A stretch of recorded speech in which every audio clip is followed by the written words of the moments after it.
I know I have a lot of African Americans. I'm very good friends, and we sometimes talk it out. And sometimes they say you have black hair, so you are one of us. So we just joke about that. But it's just I'm passionate about the way I can practice my religion, my Hinduism. I can go to my temple and nobody will cut my throat. I can go to and put a bindi on my dot. That dot, it's not a dot, it's a tilak on my forehead, and actually walk into a church, and nobody will kill me because I was not able to do that in Kashmir. And even today, when my uncle goes to Kashmir, he takes off the tilak, that red mark. When he goes to Kashmir, he has to take that. I can do that in America. So yes, I am passionate, but I know what has happened, sir. Yeah. Yeah, I just think that it's because obviously, and I hear you, I'm not here to defend what Arabs have done and do, so I'm not here to defend that, and nor do I'm not an expert on India nor what's going on in that nation, so I can't speak to those issues. Uh, and so I think that's clear. But I think it also has to be, you know, clear when it comes to let's take this nation. It's this nation has done a lot and it continues to do a lot of harm. Uh, if you just look at the Iraq War under George W. Bush, president during 2000, invading Iraq for no reason other than to steal the country that's been acknowledged, and so it's been acknowledged that they set that war up to go and kill and take over. And this has been anyone who studies the history of the CIA and what the CIA has been doing. Yeah. Yeah, anyone who studies the history of the CIA and how CIA has been subverting nations to this very day throughout South America, they've done it, killing leadership. They go into Africa, killing leadership. The French is doing the same thing in Africa, killing leadership to control the countries, to control the resources. So white people in white Christian nations are doing it today, not yesterday. They're doing it, killing. This is what they do. So do they kill the same way the Arabs are doing? No, I'm not going to say that they're killing it with showing beheadings on TV, anything. I'm not saying they're doing it that way, because the way they do it is just a lot more sophisticated in how they kill. And we got to keep in mind, white people came up with those bombs, and white people use those bombs. No other people use those bombs other than white people, and they use it on Asian people in Japan.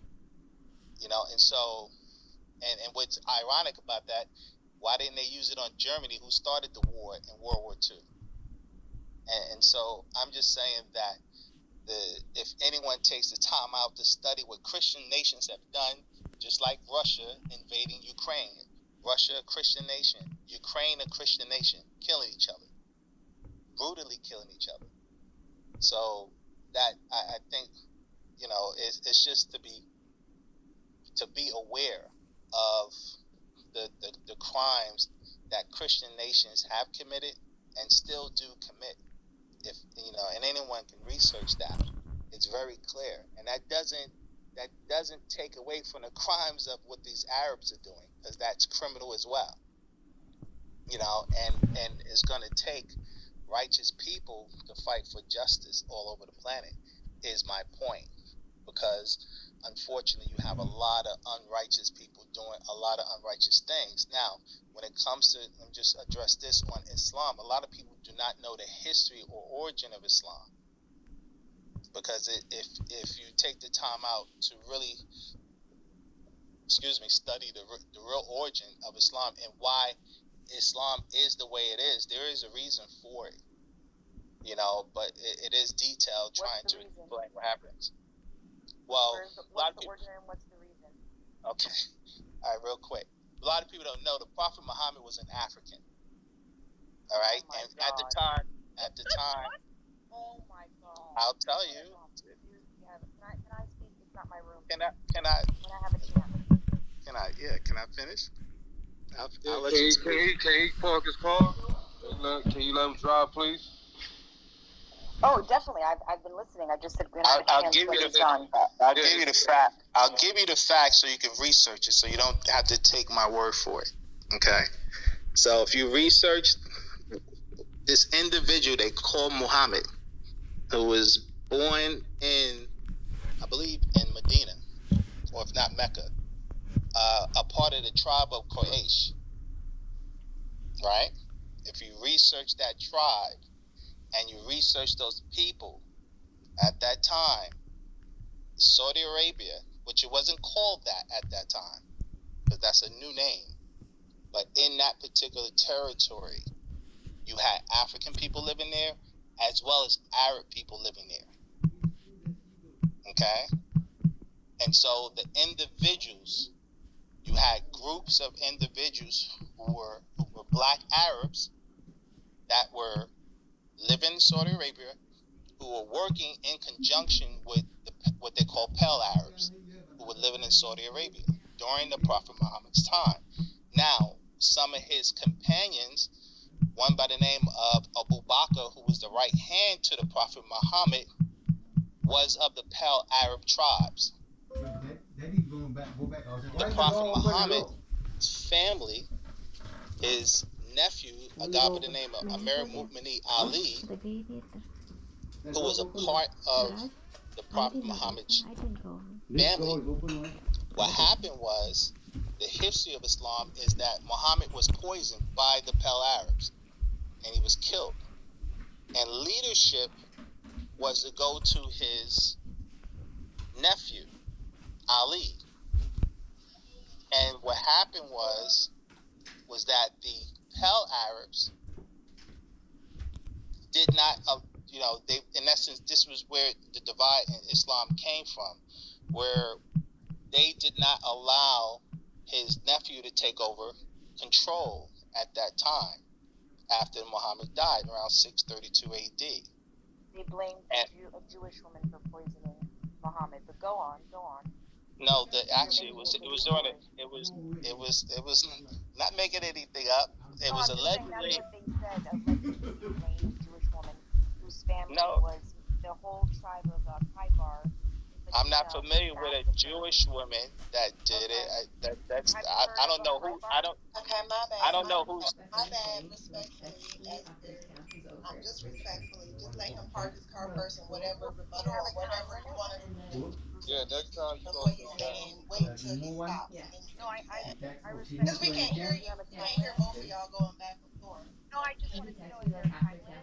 Like, there's a lot of things saying that. Is that the one that, the vibe is that the here one that I is went no and picked time you up? limit Is that the versus one who's live Polish? mission. Yeah. And Huh? the connection The one involved that I in picked not you up from interrupting over what there. my policy Okay. over need to correct anybody that's slightly inaccurate. Yeah, I don't know. That's what I'm feeling. Kozlowski. Yeah, Okay, like so, very, very well. If I can finish.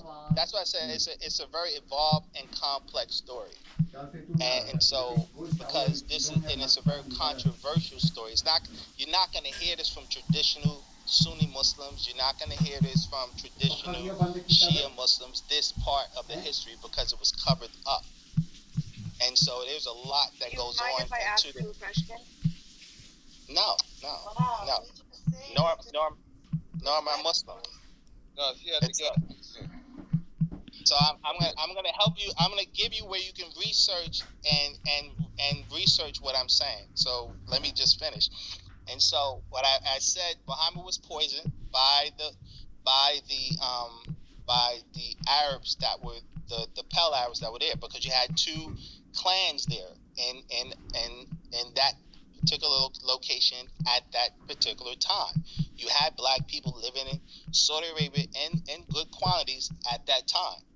Okay, is what I'm saying, as well as the Pale Arabs who was living in that area at that time, and they were coexisting, the different tribes. So you had black Arab tribes as well as the Pale Arab tribes. And initially, when that movement started with Muhammad, it was a combination of these different tribes.